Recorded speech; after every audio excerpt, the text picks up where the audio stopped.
Ah papier. Salut les amis, bienvenue chez Secret74. Aujourd'hui, colis de chez Promodélisme 67. Je viens de le recevoir il y a quelques minutes, j'ai juste ouvert le colis pour voir si tout était dedans, et oui, il y a tout dedans. Donc du coup, on va regarder ensemble ce que j'ai commandé.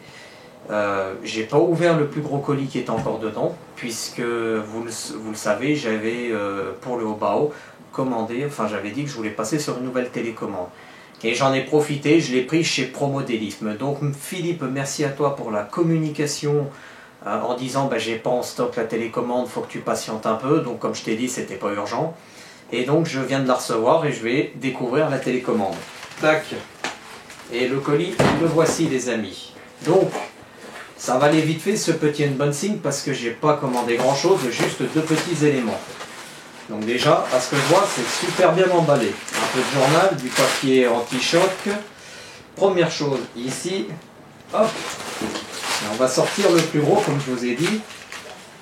Ah ouais, c'est vraiment, il y a vraiment bien calé dedans. Franchement, hop là. Faut juste que je la sorte. Voilà. Faut juste que je la sorte. Et voilà, tac. Allez. On va vous débarrasser de ça tout de suite. Et voilà les amis, donc je ne sais pas si vous arrivez à y voir, j'ai commandé la Futaba 3 PV. Donc je sais pas, je pense que je vais plutôt faire le unboxing maintenant dans cette vidéo. Parce que refaire une vidéo pour reparler de ça, j'en vois pas la peine. Hein. De toute façon, la vidéo elle a que 1 minute, là même pas. Donc on va en profiter. J'ai recommandé un cordon banane EC5 en charge pour mettre dans le TRX6 parce que moi je vais couper les fils, mettre une cosse à souder ou souder avec l'étain et justement je vais pouvoir brancher mon accu EC5 sur le TRX6 parce qu'il a la prise d'origine. D'ailleurs Antoine, j'attends toujours ta vidéo du Arma Mojave en espérant que tout va bien de ton côté avec. Du coup, la Futaba 3 PV. Donc apparemment déjà c'est une télécommande en 3 voies. Déjà, pour commencer. Oui, pour le Obao, ça ira très bien. Hein, ça sert à rien d'avoir une télécommande 4 voies, 6 voies. Après si je veux mettre des fenêtres, etc. Voilà. Bref. On va sortir la mémère de sa boîte. Alors, qu'est-ce qu'on découvre dans la boîte? Donc la boîte, on va la mettre de côté. On découvre déjà ceci.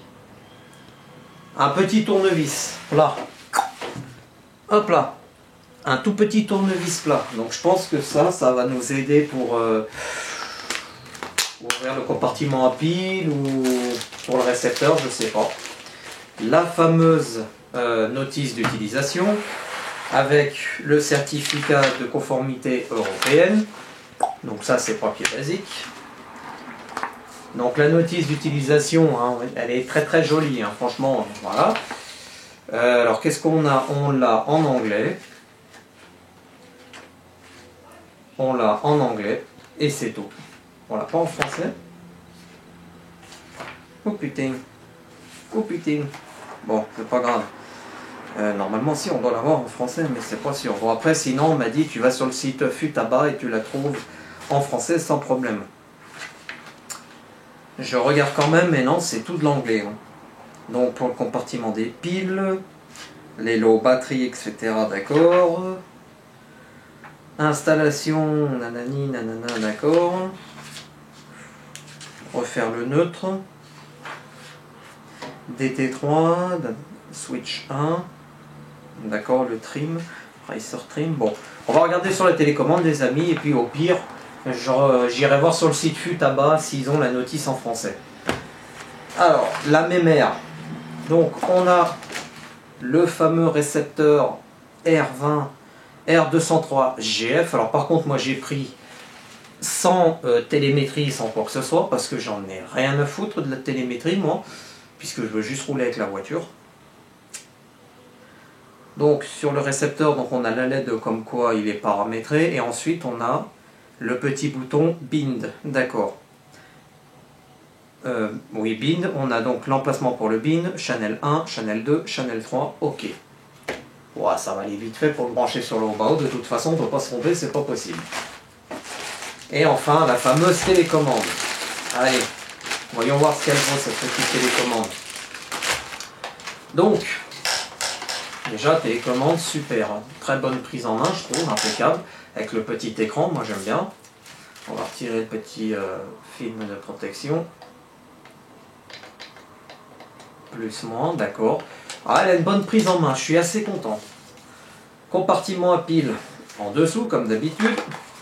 Ah, là, il est plus facile à ouvrir que mon ancienne télécommande. Hop, donc compartiment à pile en dessous, 4 piles LR6, bien évidemment. Le petit cabochon qu'on remet. Donc ça, déjà, c'est impeccable. Ah ouais, non, franchement, elle est pas mal. Hein. Moi, j'aime bien. Elle est un tout petit peu plus lourde que l'autre, mais en même temps, c'est du fût à bas. Je suis content, il y a une bonne qualité. On a des interrupteurs. Alors, SW1 qui est ici. Alors bon, par contre, moi, je la connais pas encore. Il faut que je lise la notice, mais je vais la lire de mon côté, etc. Mais on va juste regarder par rapport au bouton. Je dis bien par rapport au bouton. Je sais que déjà il y a le bouton Power qui est ici sous l'écran. Donc sous l'écran on retrouve donc le bouton Power. Voilà là. Le bouton moins plus les réglages. Faire défiler les réglages gauche-droite. Donc je pense que c'est pour aller dans l'arbre des menus pour choisir le modèle. Parce que je crois qu'on peut enregistrer 6 ou 10 modèles il me semble. Bah, de toute façon c'est marqué. Power switch on-off. Là c'est pour les fonctions menu. Plus moins setup value. Plus OK. Donc là en fait c'est pour aller dans les branches de menu, la flèche gauche et droite. Et le plus et le moins c'est pour descendre dans les... monter ou descendre dans les branches. Par contre je voulais voir... C'est ça. C'est ça, vite fait les amis. Donc on a le DT1. Le DT1 qui est en haut. Ah non, on a DT1, DT2 et ST1 je crois. Ah non, DT3. Alors DT1...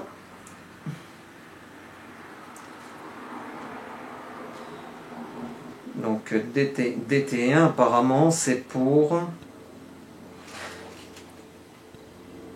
Ouais, alors apparemment DT1, le bouton en haut, c'est pour régler le parallélisme par rapport au cerveau de direction. Ensuite, bon alors ils disent qu'on peut nommer les modèles, etc. Donc ça c'est super. Donc DT1, ensuite on a DT3, c'est la fonction pour... Ah bah d'accord, DT3 c'est pour la fonction Channel 3 justement, si on veut mettre des feux LED ou quoi que ce soit. Donc on appuie dessus une fois et puis on remonte en haut. Et DT2... Ah ouais d'accord. Ok, donc là on-off, et puis ensuite on choisit là, d'accord, ouais, enfin c'est... Ouais, alors ça, faudrait qu'on voie dans le trim CH1, donc c'est ça, le trim CH2 c'est là, CH3 là, d'accord, ouais, ok, j'ai compris.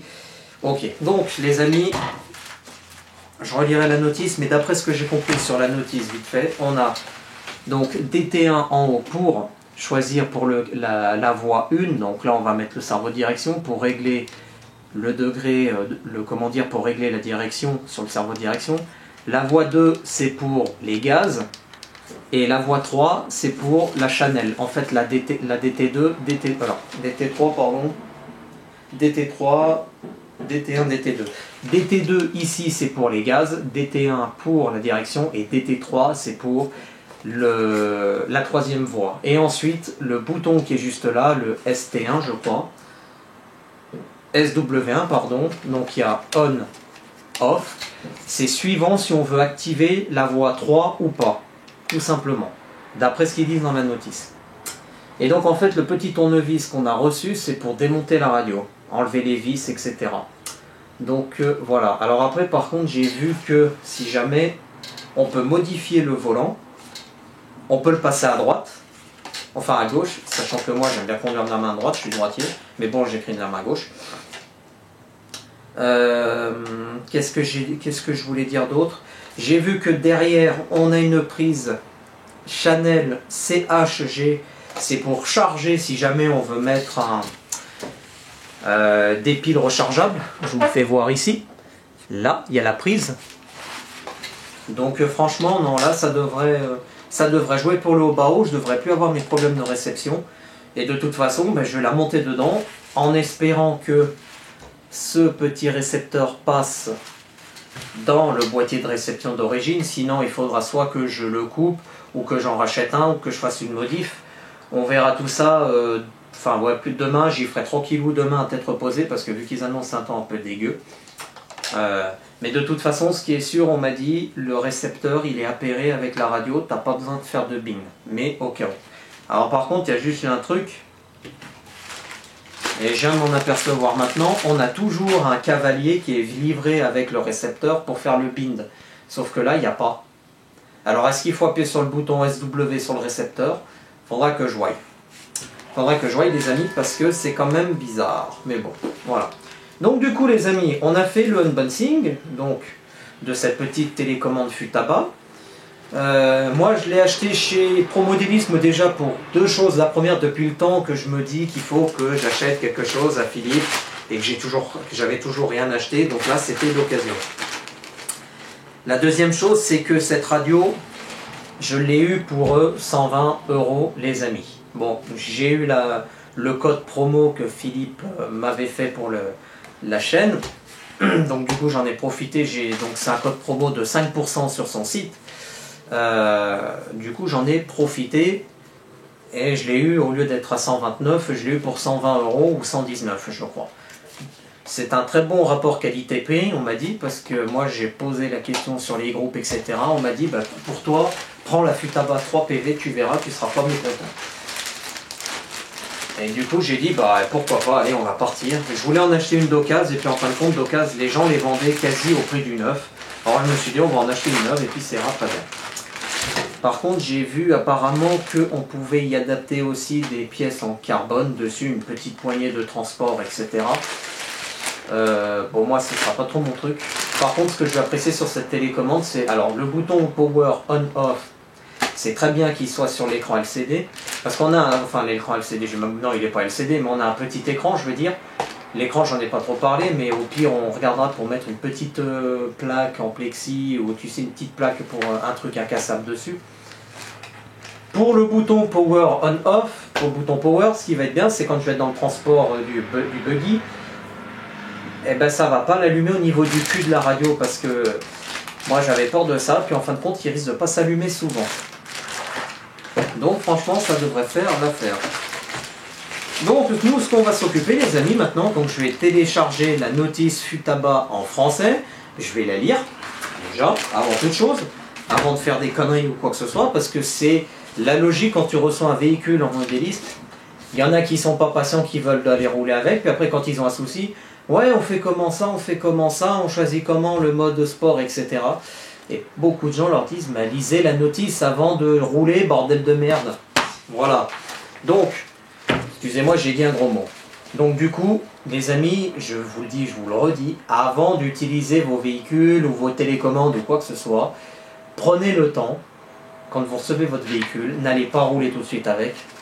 Lisez la notice, ça va vous prendre 10 minutes, un quart d'heure maximum pour lire la notice. Et encore, quand il n'y a que des pages en français, les pages en français, il y en a 5 ou 6. Et il y a les dessins, il y a tout, donc ça va aller très vite. Donc comme ça vous évitera par la suite les ennuis. Si par exemple vous voulez choisir, on prend l'exemple sur les X-Max, le mode sport, etc. Il y en a encore qui nous le demandent sur les groupes, ou même moi en message privé. Bon moi je leur donne, mais je leur dis, mais regarde sur ta notice d'utilisation. Ouais mais j'ai pas le temps parce que je suis sur le terrain, tout. Mais tu vas sur internet, sur le site de Traxas, tu la télécharges sur ton téléphone et puis c'est terminé.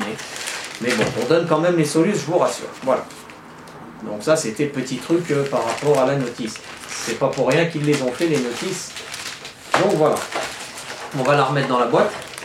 Et donc du coup je suis en train de regarder la vidéo a duré un quart d'heure. Enfin ça va faire un quart d'heure, 15 minutes.